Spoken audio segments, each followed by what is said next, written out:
7 bonnes raisons de choisir Voyage Antillais.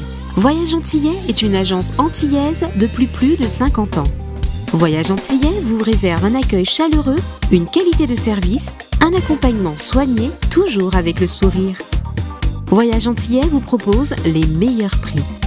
Avec Voyage Antillais, vous bénéficiez de facilités de paiement. Votre deuxième bagage est offert. Voyage Antillais, c'est 2 agences en Île-de-France qui relient les Antilles à Paris. Voyage Antillais, nous là vous faisons voyager. Réunion Actualité. Un homme nu provoque un gros embouteillage à Saint-Benoît. Il a été bloqué par un agriculteur dans son camion en attendant les forces de l'ordre. Des problèmes d'infiltration dans des résidents de Saint-Benoît et Saint-André. Les bailleurs sociaux ne feraient rien.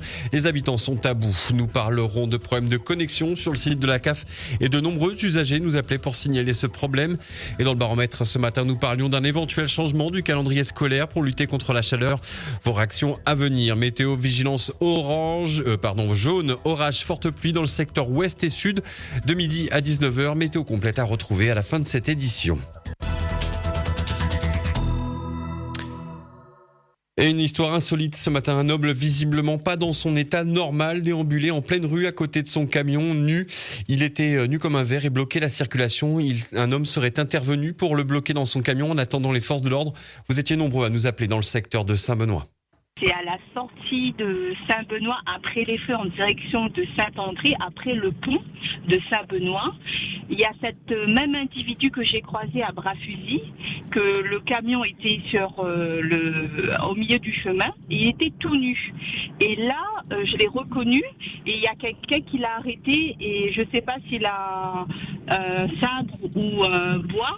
Donc je pense que il faut les forces de l'ordre arrivent parce que c'est un individu assez dangereux. En fait, lui, il était à côté de sa fourgonnette. Il avait pris une corde bleue, attaché son volant et avec son téléphone, il parlait tout seul. Je pense que c'est un agriculteur qui maintient le monsieur là. Le chauffeur, lui, il est à l'intérieur du fourgon. En fait, là, il y a l'arrière qui déborde sur la route et ça crée des bouchons dans les deux sens. C'est bizarre parce que là, il y a un qui reste. Je pense que le monsieur, il attend les forces de l'ordre. L'autre gars, il est à l'intérieur du fourgon et il bouge plus, quoi. Le monsieur qui était nu est bien dans le fourgon et il y a bien un monsieur à l'extérieur, juste à côté de la portière, avec un sabre en main qui l'empêche de partir, je pense. Le temps que les forces de l'ordre arrivent, à 6h30 du matin, c'est quand même assez impressionnant. Il semblerait que cet homme nu ait suivi 2 enfants qui auraient appelé leurs parents et en attendant cet homme a été interpellé par les forces de l'ordre. Bien sûr, si vous avez des informations, n'hésitez pas, 02 62 41 51 51. Gros moc en tôle pour un bailleur social de Saint-Benoît et de Saint-André. Ces 2 locataires n'en peuvent plus. Ils ont des problèmes d'infiltration à cause de la canalisation. À Saint-Benoît, depuis 8 jours, l'eau coule chez elle. Elle a de gros soucis de santé, mais le bailleur est au courant et ne ferait rien. À Saint-André, c'est le même souci. Le locataire a déjà averti le bailleur et pourtant rien ne bouge. On écoute leur coup de gueule. J'ai un problème avec mon logement depuis 8 jours. Baobab, Saint-Benoît. J'ai interpellé le bailleur SHLMR. Il y a de l'eau qui déverse chez moi. Ils viennent des canalisations où on met la machine à laver et le lave-vaisselle. Ça remonte chez moi. Dans toutes les pièces, je suis malade. J'ai donné un certificat médical au bailleur. Mais du coup, ils n'interviennent pas. Tous les jours, je dois faire face à ça et depuis ce matin, 10h, je suis dehors. Parce que, en fait, comme je suis malade, produits qui déversent dans ma maison brûlent ma peau. J'ai ce même cas et c'est chez le même bailleur, chez les Oasis à Saint-André. Ça fait déjà 2 semaines, l'eau, il fait un retour. C'est des maisons anciennes, les égouts sont plus ou moins remplis. Une fois que tu utilises la machine ou que tu fais même la vaisselle, l'eau, il descend et il fait un retour. L'odeur, il est insupportable. Ces gens-là, ils ne se rendent pas compte de la vie des autres, franchement. Bien sûr, si vous avez des coups de gueule à passer contre un bailleur social ou autre, vous nous appelez au 02 62 99 12 00. Pendant tout le mois de décembre, les habitants de l'Est et surtout les Saint-Andréens ont vécu des jours difficiles avec des restrictions d'eau à répétition. Cet auditeur a peut-être une solution pour ne plus revivre ces jours sans eau. On l'écoute. Là où le problème là chez stress là, c'est de l'eau. Mais moi je vais donner un petit peu mon avis parce que de l'eau là important. Faire un misère nous pompe toute bonne ressources nana. À un moment donné, tout va sec, après va devenir un problème écologique. Un tas d'animaux va mourir par rapport à la de l'eau.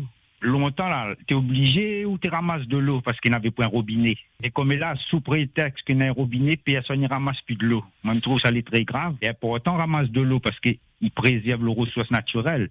Si nous ramasse de l'eau, ben, il va prendre moins de son robinet, en fait. Moi, je dirais que nos bonnes autorités, ils devraient faire un plan régional, départemental, même avec l'Europe, je ne sais quoi, pour faire qu'il y ait une obligation qu'un maximum de moules n'en a un gros citerne de son cours. Ouais, solution, si vous en avez, n'hésitez pas à nous appeler. Peut-être avez-vous rencontré un souci avec le site de la CAF depuis quelque temps. Lorsque vous allez sur leur site, quand on rentre son identifiant et le mot de passe, le site ne parvient pas à se connecter. Donc vous vous demandez, entre autres, qu'il lui n'est pas reconnu sur le site, ce qui est compliqué pour accéder au site et pour actualiser sa situation. Vous avez été plusieurs dans ce cas, on vous écoute. Ça y aller sur mon compte. Bon, on en a 2 codes encore avant d'aller sur le compte. Un mail, il donne un numéro. Et du coup, on l'a fait au moins 50 fois. Le code l'erroné, le code l'erroné, le code l'erroné. Donc, on ne gagne même pas à aller sur le compte pour faire les déclarations. Il doit avoir un souci, je ne m'y connais pas, mais bon, ça, c'est pour décourager un peu les gens aussi, ils pensent. Il faut faire la queue, je ne sais combien encore sûrement. Donc, je ne m'y connais pas comment ça fait. J'ai eu aussi ce problème. J'ai été voir la table de Saint-Pierre. Je fais le code sur mon espace, ça passe. Mais quand je fais chez moi avec mon portable, mon navigateur, j'arrive pas à entrer. Il me donne des codes, c'est le bon adresse mail, mais ça passe pas. J'ai appelé, j'ai eu un conseiller, il m'a dit qu'il traite le problème, mais il y a beaucoup de problèmes en ce moment. Mais depuis, ça fait un moment, ça fait plus d'1 mois. On dirait qu'ils cherchent à régler le problème, mais ils l'ont pas encore trouvé. Attention à vos enjoliveurs, nous sommes dans le secteur des camélias. 2 personnes se sont fait voler leurs enjoliveurs, mais pas 1, 2, mais les 4. Malheureusement, ce genre de vol ne se passe pas qu'à La Réunion. On écoute vos réactions. Pour les véhicules à Marseille qui sont carrément volés, et c'est sur tous les véhicules, je crois Clio 5, les derniers modèles, et c'est dangereux, tout désossé. Il est sur 4 roues. Il n'y a plus les jantes, il n'y a plus le tableau de bord, il n'y a plus le capot, ni les phares, ni les calandres, ni les pare-chocs avant, ni arrière. Et il reste que l'intérieur et encore. Ils enlèvent la plupart des choses électroniques. Les phares, ils coupent. Ils ne prennent pas le temps de débrancher, rien. Les véhicules, quand l'expert passe pour vérifier le véhicule, je pense que le véhicule passe en épave directement, même si c'est un véhicule neuf. Dans le baromètre, ce matin, nous avons parlé des vacances scolaires durant l'été. Le Conseil régional annonce être favorable à un changement concernant le calendrier scolaire pour lutter contre la chaleur. Alors, ce plan de lutte contre la chaleur dans les établissements scolaires va-t-il améliorer les conditions d'apprentissage ? Nous vous posions la question ce matin. À l'époque où moi j'allais à l'école, je me souviens, on rentrait, on va dire, entre le 14 et le 15 février. Et déjà, c'était pas facile. Plus on va, plus on essaie de se caler sur le calendrier métropolitain. Moi, j'ai 2 trucs qui me passent à la tête. C'est le recteur, il veut avoir les vacances d'hiver, les vacances d'été. Donc, il se cale là-dessus. Ce serait, plutôt bien de changer parce que, on arrive en cours, il fait 42 dans les salles. Nos brasseurs d'air ne fonctionnent quasiment pas. Les clims, pareil. Donc, modifier les calendriers, ce serait peut-être une solution. Oui, moi, je travaille avec les enfants en ce moment. Donc, voilà, c'est pas agréable du tout. Et quand je pense qu'on a 1 mois de vacances, que la mairie, les employés communaux peuvent faire des choses pour avoir une rentrée bien accessible.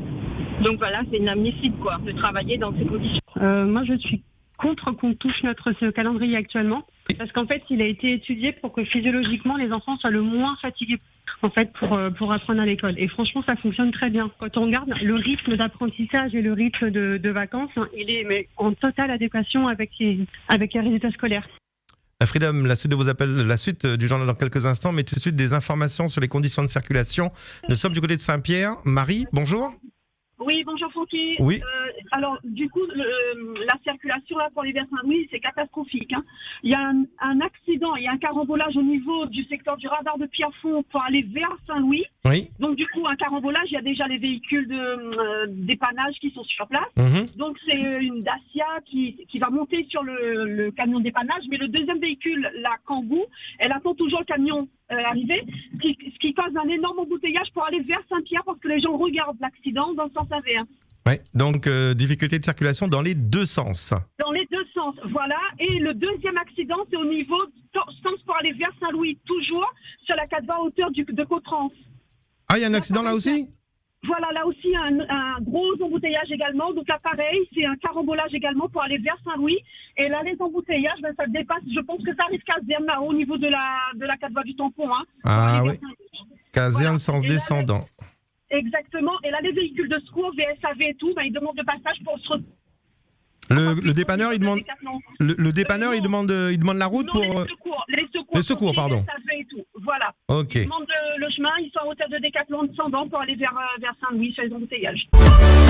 O-News Radio sur outremernews.fr.